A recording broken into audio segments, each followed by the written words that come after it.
Welcome to our channel. In today's video, we will show you how to permanently delete your account on the Bluesky app.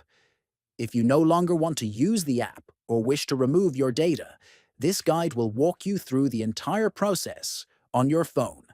First, open the Bluesky app on your phone.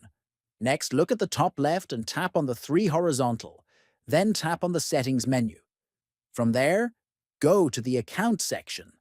Here, you will see an option labeled Delete Account. Click on this option to proceed with the deletion process. After clicking Delete Account, Bluesky will prompt you to send a confirmation code to your registered email. Click on Send Email, then check your email inbox for the confirmation code. Once you receive it, enter the code in the app to verify your identity. Next, enter your account password as required to confirm that you are the account owner. Finally, click on Delete My Account.